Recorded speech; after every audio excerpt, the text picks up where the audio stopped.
오늘 아침 시간에도 보았던 것처럼 결국 하나님이 우리의 이 감각이, 특히 영적인 감각이 무뎌지는 일이 생기지 않도록 늘 깨어서 조심해라라고 그렇게 말씀을 하고 있습니다. 어느 목사님이 한 청년을 만났습니다. 그 청년에게 이렇게 물어봅니다. 구원에 대해 혹시 생각해 보신 적이 있습니까? 아마 그 청년은 교회를 다니지 않는 청년이었던 모양입니다. 그래서 그 청년한테 아마 예수님을 알려줘서 교회 나와서 이제 회개함으로 구원을 얻을 수 있도록 그렇게 아마 목사님이 생각을 하고 아마 믿지 않는 그 청년에게 첫 번째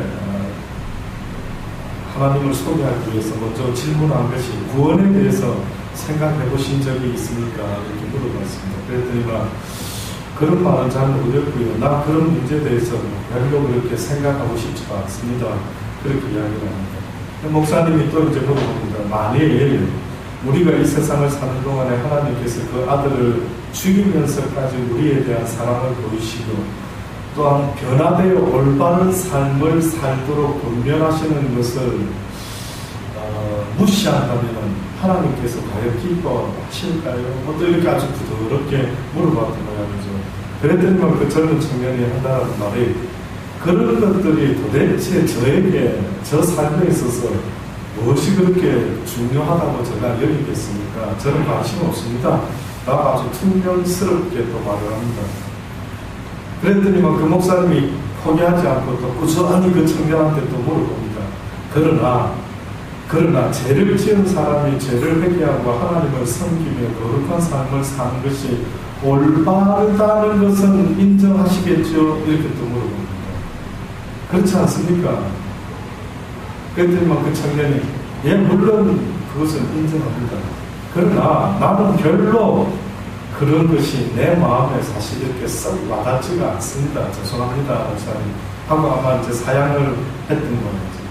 목사님이 이런저런 대화를 하다가 도무지 대화가 연결이 안 되고 그 청년한테 어필이 안 되는 겁니다.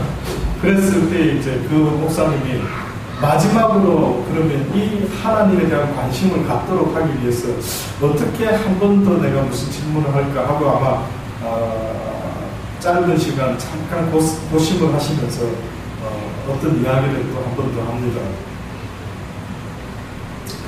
만약에 어떤 사람이 돈을 빌려도 빌린 돈의 액수와 그 돈을 갚아야 한다는 사실을 인정하기는 하는데 그 갚아야 된다는 것에 관해서 흥미가 없고 별로 느낌이 와닿지 않는다고 당신한테 그렇게 말을 한다고 하면은 당신은 무슨 말을 하겠습니까? 다시요. 만일 어떤 사람이 당신한테 돈을 빌렸는데 빌려놓고는 한다라는 말이 돈을 그 빌린 액수와 또 그 돈을 갚아야 된다 한다는 것은 인정은 하지만은 그러나 갚아야지라고 막 그게 관심을 두고 하는 것 이거는 별로 의미가 없다 이렇게 말했어요. 누가 이게 여러분 같은 느낌이 어떻습니까? 누가 내 돈을 빌려갔는데 갚긴 갚아야지. 근데 보니까 갚을 의사가 도대체 있는 사람인지 없는 사람인지 갚기는 갚아야 된다는 걸 알면서도 갚지 않는 겁니다. 그랬더니 그렇게 목사님이 물어봤더니 이 청년이 만약에 누가 당신한테 이런 일이 벌어졌다면 당신은 뭐라고 그 사람한테 이야기하겠습니까? 라고 또 물어보고 그랬더니 그 사람이 당장에 갚아야 하는데 뭐라고 말을 하느냐면은 그거야 당연히 갚아라고 말을 하겠죠. 이렇게 이야기를 하는 것입니다. 별 이야기 아닌 것 같다 이렇게 보이는데 결국은 하나님의 입장에서 우리에게 무엇을 말씀하냐면 내가 너희들에게 사랑의 그 어떤 빛을 내가 져줬다. 너에게 그 무엇에도 관심이 없고 그냥 세상에 속해서 살아가는 어떤 인간에게 전능자라고 하는 하나님이 그를 사랑한 죄 때문에 내가 너를 사랑한다라고 하시면서 그에게 어떠한 빛을 져주셨는데 이것이 성경에는 사랑의 빛이다. 네가 나를 먼저 사랑한 것이 아니라 내가 너를 사랑했다. 먼저 사랑했다. 성경에 아시죠? 세상에 어떤 빛도 지지 말라 하신 성경이 딱 하나, 사랑의 빛은 갚아야 됩니다. 그 청년이 현실적인 빛을 졌다니까 대번에 뭐라고 말했다고요? 갚아야지. 내가 빌려갔으면 갚아야지. 그때는 막 주저하지 않고 관심을 가지면서 내 빚진 거 갚아라 라고 말할 수 있는 것처럼 하나님도 어떻게 보면 당신한테 빚을 갚아라고 하십니다. 내가 하나님한테 무슨 빚 졌는데 라고 보았더니만 그 하나님이 우리 모두에게 무슨 빚을 지어주셨다고 사랑의 빛을 주셨다. 그래서 성경에 뭐라고 하면 로마서 13장에 보면은 피차 사랑의 빛 외에는 아무에게든지 아무 빛도 지지 말라. 남을 사랑하는 자는 율법을 다 이루고 이 8절에 있는 말씀. 우리가 늘 듣고 저도 늘 말하는 이야기가 있죠. 세상에서 빛을 줄 때 사랑의 빛은 줘도 된다. 나는 나한테 그래 잘해주지 마세요. 관심 나 안 도와줘도 됩니다. 이것이 아니라 사랑의 빛은 어떻게 해요? 그거는 빛이기 때문에 너도 또한 갚아야 되기 때문에 빚지지도 않고 빚 갚지도 않고 나는 이렇게 살렵니다. 이렇게 할 수도 있는데 하나님의 뜻밖의 논리 중에는 다른 어떤 빛은 그렇게 해도 되는데 한 가지만은 져야 된다. 그래서 저는 고등학교 시절에 아주 즐겨 불렀던 가스펠송이 있었는데 그 가스펠송이 사랑을 줄 수 없을 만큼 가난한 자도 없고요. 사랑을 받지 않아도 될 만큼 부요한 자도 없어요. 라고 하는 당시의 복음송 가사가 있었어요. 학창시절에 저 마음에 이 말이 너무 가슴 와닿아요. 그 내용이 성경에 어디 있었냐면 바로 로마서 13장 8절에 있었던 이 내용을 가지고 아마 가사를 지었던 것 같습니다. 현재 피차가 있습니다. 그렇죠? 일반적으로 말하지 않았죠. 피차 사랑의 빛 외에는 아무에게도 아무 빛도 지지 말라. 남을 사랑하는 자는 율법을 어떻게 해요? 다 이루었다. 그러니까 율법이 어떻게 보면은 율법을 우리가 잘 아는 것처럼 율법의 결론은 뭐라 했습니까? 율법이 만들어내는 결론은 죄입니다. 사랑 아니죠. 율법은 죄인을 만들어낸다. 근데 어느 날 누가 율법을 완성시키러 이 땅에 왔다고 해요. 누가 완성시켰어요? 예수님이 완성시키러 왔겠죠. 근데 지금 이 로마서의 바울이 뭐라고 말합니까? 남을 사랑하는 자는 무엇을 다 이루었다? 율법을 다 이루었다. 그러면 예수 그리스도가 율법을 다 완성시키고 이루었다라고 했을 때 예수님이 무엇으로 율법을 완성시켰다고 우리에게 말하는데 그것은 율법이 말하는 죄인을 갖다가 정죄하지 아니하고 무엇으로 완성했다고요? 사랑으로 완성했다. 그러니까 율법의 완성은 결국은 사랑이었다.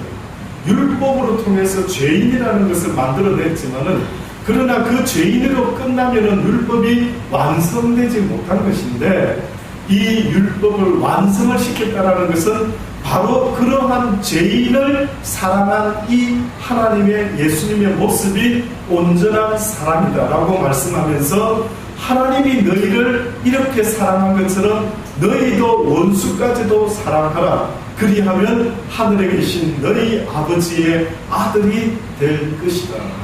라고 좀 이해가 충분히 어려운 것 하나도 없는 것 같습니다. 그러면서 이제 9절로 말씀했죠. 간음하지 말라, 살인하지 말라, 도둑질하지 말라, 탐내지 말라 한 것과 그 외에 율법에 어떤 다른 계명이 있을지라도 무엇에 다 국한되어 있다고요? 내 이웃을 내 자신과 같이 사랑하라 하신 그 말씀 가운데 다 들었습니다. 내 이웃 사랑해라라고 하는 말은 의식 중에 다 압니다. 아시죠? 근데 지금 방금과 같이 율법을 완성하는 그 사랑의 이웃 사랑에 있어서 조건이 있습니다. 단서가 붙었죠. 무슨 단서가 붙었습니까? 내 이웃을 사랑하되 어떻게 사랑하라고요? 내 자신과 같이 사랑. 이 부분 생각해 보셨습니까?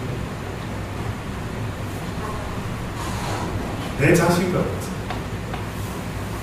내 이웃을 사랑할 때 내 자신에게 하듯이 하지 않으면 그것이 사랑이라고 인정한다는 거. 인정 안 하겠다. 와, 가만히 있어. 이건 좀 곤란한데, 하나님. 그냥 보통으로만 그냥 예를 들어서 내가 먹을 때는 막 한 6,000원짜리 국밥을 먹거든. 내 이웃 사줄 때는 막 한 3,000원짜리 할매 국밥 정도면 안 되겠나? 뭐 이렇게 생각이 들어서 주로 나 혼자 먹을 때는 더더위 가서 먹는데 누구를 사주려고 갈 때는 할매 국밥집을 데려갑니다. 이 이야기가 여러분 이해하십니까?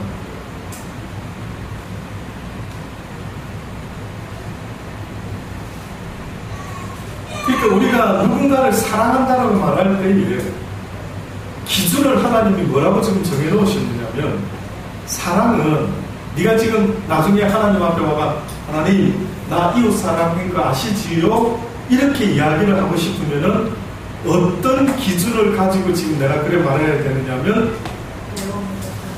네가 대접을 받고자 하는 대로 어떻게 하라고요? 남을 대접해라. 이것이 성경에서는 황금률이라고 합니다. 보통 사람은 남에게 좋은 일 해라, 선한 일 해라, 뭐 이런 거는 우리가 뭐 들어보죠. 그런데 성경이 말하는 기준은 네가 대접을 받고자 하는 대로 남을 대접해라. 그럼 네가 할매국밥을 누가 사준다라고 할 때에 회피할 수 있으면 너도 할매국밥을 사줘도 됩니다. 잘 들으셔야 됩니다. 네 기준이, 너의 기준이 다 똑같지 않지 않습니까? 어떤 사람은 할매국밥만 사줘도 좋아하는 사람이 있을까요? 없을까요? 있지요. 어떤 사람은 그냥 막 더더위 국밥만 먹어도 좋아하는 사람이 있지요. 있지 않습니까? 그러니 네가 만약에 누가 나한테 할매국밥 사줬다? 그러면 어우 맛있어 할매국밥, 이런 맛있는 거 나 사줬어요, 집사님 고마워요, 할매국밥 먹었다고 말이에요. 그러면 너는 할매국밥을 누구한테 사줘도 어떻다고요? 괜찮다.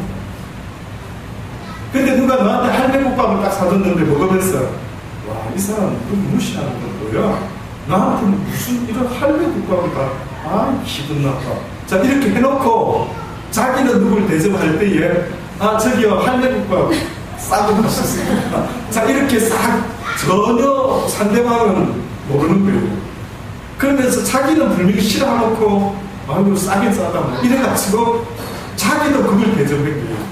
그러면은 하나님이 지금 뭐라 합니까? 네 이웃을 네 몸같이 사랑했구나 라고 말한다고요? 아니다. 네가 지금 사람을 속일 수 있어도 너와 하나님을 속이지 못한다. 그러니 내가 뭘 얻어먹었으면 나 잘 먹었다, 고마워요, 나 좋아하는 건데 이것을 가지고 그 사람을 대접해라. 이게 조건입니다. 그냥 뭐 아무거나 국밥 사주라 라는 게 아니라 네가 좋아할 수 있는 그 기준을 가지고 해라. 네가 싫어하는 거면은 다른 사람에게도 그렇게 하지 마라. 이것이 지금 하나님이 우리 각자에게 요구하는 그 생활 수준에 맞춰서 어찌 이렇게 기가 막히게 지혜롭게 말씀했을까? 너무 놀랍지 않습니까? 내 이웃을 네 몸 사랑하듯이 해라. 나는 보통 이 정도만 해도 기쁘던데요. 그럼 괜찮대요. 그럼 괜찮습니다. 저는 싸고 좋은 걸 좋아해요. 그때 우리 박 집사가 되게 좋아하고, 목사님 저하고 취향이 비슷하지. 저도 싸고 좋은 걸 좋아하는데, 싼 것 중에서 좋으면은 저는 기쁨이 비싼 것 중에 좋은 것보다 더 크더라고요. 그래서 저도 모르겠어요. 제가 무슨 그렇게 가난하게 자란 가난한 것은 아니었다더라도 가난하게 자란 것 같습니다.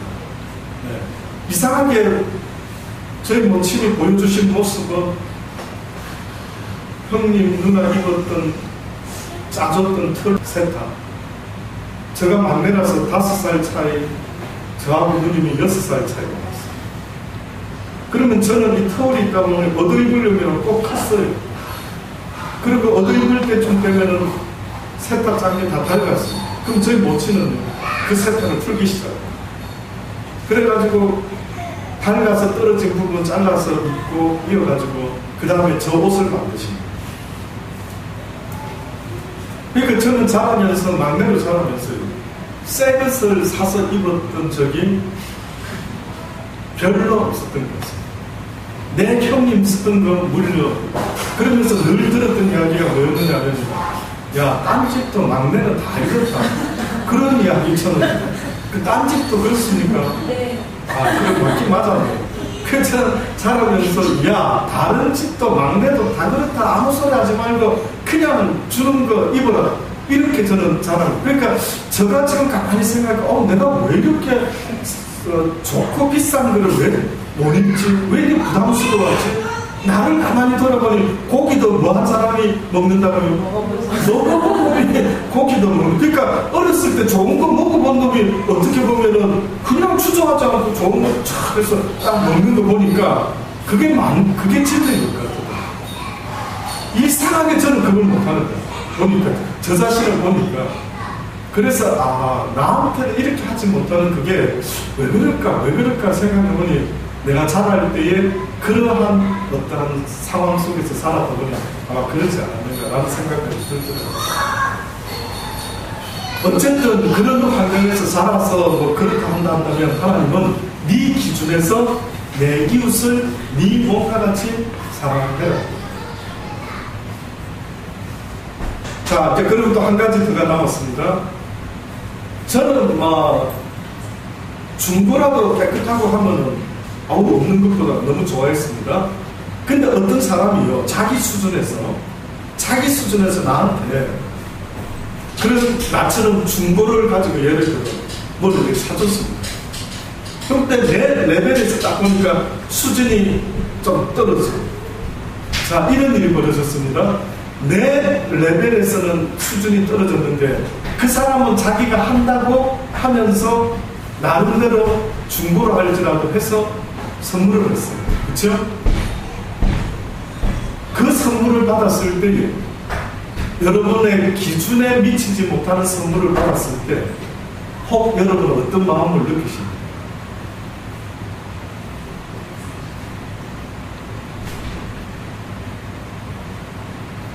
그럴 때도 있죠.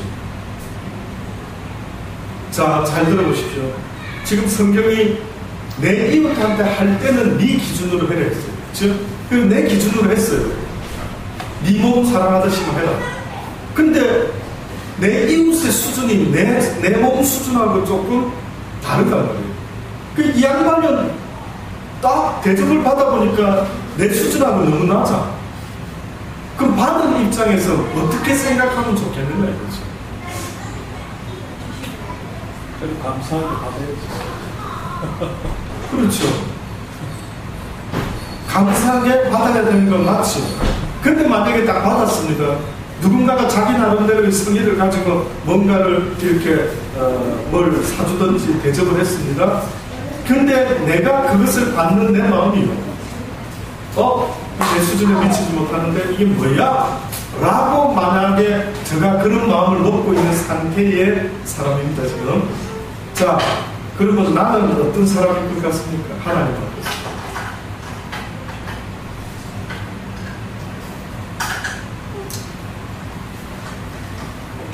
분명히 그럴 수 있다는 걸 인정하는데 하나님 앞에서 지금 내 상태는 과연 어떠한 상태? 하나님이 뭐라고 나한테 말씀하십니까? 이런 내 마음을 아시는 하나님이 좀 섭섭하냐? 아우, 섭섭합니다. 누구를 수준을 놀러보고 이런 걸 갖다가 자, 이러고 있습니다. 그때에 하나님이 들으셨다면은 지금 여러분을 하나님이 뭐라고 한마디 하실 수 있을까요?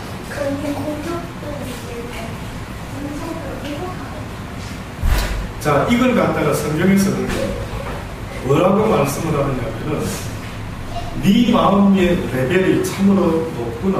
그래 보세요. 네 마음의 상태가, 네 자존감의 수준이 꽤 높구나라고 이렇게 보시고. 그러니까 하나님이 뭐라고 기준을 우리에게 알려주시냐면은, 너희가 세상의 것에 대한 모든 기준은 어떻게 하느냐면 최고 밑바닥으로 낮춰. 잘 들어보십시오.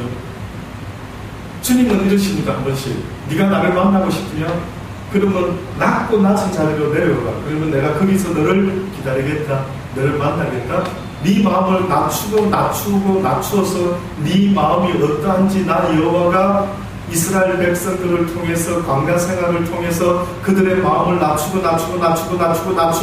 그들의 마음이 어떠한지 보기를 원한다 라고 했던 것처럼요, 만약에 하나님께서 우리 마음을 낮춘다라고 하는 그 말씀 속에는 어떤 의미가 있는가라고 여러분이 생각한다면은, 그 낮춘다라고 하는 말 속에는 이 세상의 것에 대해서 내려올 때까지 다 내려와요. 또다시 말하면 이 세상에서 살아가면서 콩 한 조각에라도 감사할 수 있는 마음을 가질 수 있는 상태로까지 내려오는 자가 참으로 복되도다.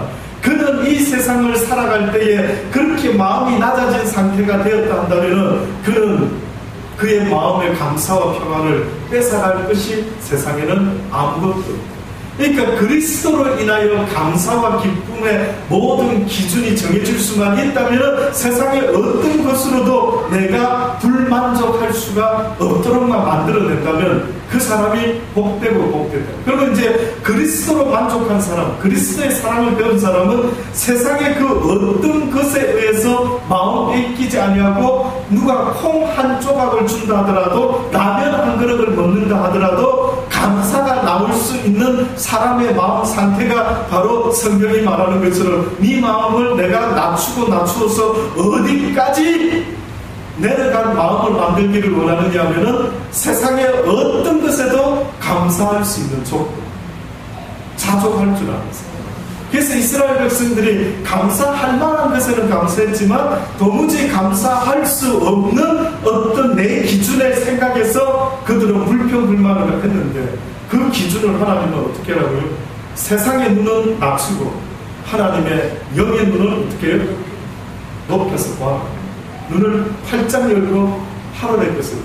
이 가치를 보고 이 세상의 가치에 대해서는 어떻게 여기라고요? 모든 것을 한마디로 있어도 그만 없어도 그만 무엇에도 내가 일체 자족하는 비결을 배웠습니다. 이게 바울이었다. 그러니까 바울이 이 세상에 살아갈 때 자신의 심령에 대해서 어떤 것에 의해서도 실망하지 아니하고 자족하는 법을 배웠다. 그래서 세상에 무엇을 선물 받아가지고 오 기뻐라 라고 하면 아직 문제가 있다는 거야. 세상에서 대접받는 것을 아우 기분 좋아라, 세상에서 무시당하는 거로 아우 기분 나빠 열받아 라고 한다면 아버지 말씀은 지금 아직도 네가 멀었다. 아직도 네가 멀었다. 그래서 또 우리가 잘 이해를 못하니까 이렇게 말하죠. 내가 높고 높은 보좌에서 낮고 낮은 이곳까지 내려왔다. 심지어는 어디까지 내려왔다? 어디서 태어났다고요? 마구간에서 시작을 해요. 마구간. 그러니까 주님께서 굳이 왜 마구간에서 태어났어요? 왜 시나리오를 하나님이 써도 그냥 보통 집에서 태어나도 되는데, 여러분 생각할 때 그런 생각 안 해봤습니까? 크리스마스만 되면은 이 마구간에 그냥 예수님 목동들과 동방박사 세 사람 마구간을 했다는. 한번 지금 이 시간 잠깐 몇 초만 생각해 보십시오. 하나님이 굳이 시나리오를 쓰시는데 여러 장소 있는데 왜 하나님의 아들을 갖다가 마구간에서 시작을 했어요? 마구간. 아마 인간들이 이제 그럴 겁니다. 예수님이 하나님의 말씀을 증명하는 점을 이야기할 때에 세상의 그 모든 것은 오히려 다 가난한 자들에게 팔아서 나눠주고 나를 따르라 하니까 사람들이 그러겠지. 말이 되는 거야. 말도 안 돼. 당신은 부잣집에서 태어나서 잘 먹고 잘 살아났으니까 그런 말을 할 수 있을지 몰라요. 우리에게는 한 푼이 아쉬운데 말이 안 됐다. 이런 이야기도 있을 수 있지 않겠냐. 그러니까 한마디로 말하면 예수님이 마구간에서 태어나셨다라는 그 근본적인 의미가 뭘까라고 볼 때 모든 세상에 육을 갖고 태어나는 사람의 입을 갖다가 다 막아버리시는데 어떻게 입을 막아버리느냐 하면은 나같이 가난해본 사람이 있느냐, 나같이 힘들게 시작해본 인생이 있느냐 라고 이유를 말하는 그 어느 인생보다도 가장 낮은 자리에서 시작하고 목수의 아들로 시작했죠. 나중에 사역하실 때 뭐라고 말했습니까? 인자는 머리 둘 것도 없고 인자는 두 벌 옷도 없다 라고까지 이야기를 했죠. 그러니까 쉽게 말하면 예수님의 육신의 현실적인 삶의 모습은 한마디로 없어도 너무 없는 듯한 모습 속에서 하나님의 복음을 전하셨다. 모든 기준이 자꾸만 세상적인 기준으로 우리가 살아가고 있는 것 같습니다. 그래서 하나님은 우리에게 말씀하시는 것은 이제는 너희가 이 세상의 것의 기준을 잡지 말고 오직 세상에서 영적으로 무딘 자가 되지 말고 영적으로 깨어있는 자가 되는 거예요. 세상의 것에는 좀 무딜지라도 영적으로 깨어서 너희가 나 여호와가 무엇을 원하는지를 결국은 세상의 것을 많이 가지면 가질수록 어느 스님이 그런 이야기를 한 거 신문에 썼다더라고요. 제가 그런 스님 글들 잘 안 보는 편인데 한번 봤습니다. 그랬더니만 야 이분이 하나님을 알았다면 백전인데 싶은 게 그분은 무소유를 이야기하십니다. 무소유. 내가 많은 걸 가지면 가질수록 내 마음은 그것에 책임과 의무를 가지고 뺏기게 됩니다. 드러내면은 가진 게 없으면 비로소 득도한다. 득도. 내가 세상 것이 아무것도 없어졌는 순간에 마음 빼앗길 일이 없는 그 순간에 점점 내 영혼은 득도해가고 있다. 이런 표현을 쓰더라고요. 와, 일리가 있다. 그래서 결국은 가진 것이 없는 사람일수록 진리를 터득한다는 데 일리가 있는 거죠. 그러나 성경은 거기다가 하나를 더 플러스합니다. 가진 것을 없애면 진리를 터득하는 것이 아니고 가진 것을 없앨 수 있는 것도 안 되고 하나님의 말씀을 내가 먹고 마시고 입을 때에 비로소 세상에 대한 모든 것들을 버릴 수가 있다. 그렇게 성경은 말씀하고 있습니다. 아무쪼록 저와 여러분 살아가면서 정말 무디가 된다는 것이 있다면 세상에 대해서는 어리석은 자처럼 바보같이 어린아이같이 무뎌도 상관없다고 하십니다. 그러나 영적으로는 안 됩니다. 영으로는 날마다 깨어있는 자가 되고 지금 이 시대가 어떻게 흘러가는지도 계속해서 지혜롭게 듣고 깨달아야 때가 가까웠다 깨어서 기도하라 깨어서 기도하라 그 때가 2000년 전부터 했던 말씀이라 할지라도 아버지는요 바로 그렇게 깨어있는 자의 믿음이 되지 않으면 내 나라에 올 수가 없다는 겁니다. 그래서 기독교인의 믿음은 어떤 믿음이어야 하느냐면 깨어있는 믿음 어떤 믿음이어야 어떤 게 깨어있는 믿음이냐라고 한다면 당장이라도 무슨 일이 생길 수 있기 때문에 정신을 바짝 차리고 내 집에 내가 잠들면 도둑놈이 들어올 수도 있다라는 생각으로 잠자지 않으려고 눈을 비비고 오히려 도둑놈을 지키고 서 있는 것과 같은 주인집 아저씨의 모습으로 너희가 날마다 깨어 있어요. 그래서 네 마음이 세상 것에 빼앗기지 않도록 해라. 자족하면 그만이라. 콩 한 조각이 있어도 감사할 줄 알아라. 그 정도로 마음이 내려온다면 너를 흔들 자가 없다는 네가 가장 안전한 하나님의 모습으로 하나님 사람의 모습으로 살아간다는 건 네가 세상의 것에 마음이 빼앗기는 것은 그것은 일종의 통로가 되어서 네 믿음을 흔들 수 있는 찬스를 악한 놈한테 만들어주는 것이니 네 마음이 무엇에든 그렇게 빼앗기지 않아. 누가 나한테 조그만한 그 선물해도 땡큐 와우 감사합니다 라면을 먹어도 와우 감사합니다 라고 하면은 악한 놈이 네 마음을 뺏어갈 그 길이 없는데 세상 어떤 것으로 섭섭하게 만들 수가 없는데 그 마음으로 깨어있어. 그러니까 깨어있어라는 말이 그냥 막연하게 잠자지 말고 기도만 하고 있어라는 것이 아니라 나에게 주어지는 모든 환경과 여건 속에서 내가 항상 기뻐하고 감사하고 있는 상태를 유지하고 있는지를 하나님은 구하라고 말씀하고 있습니다.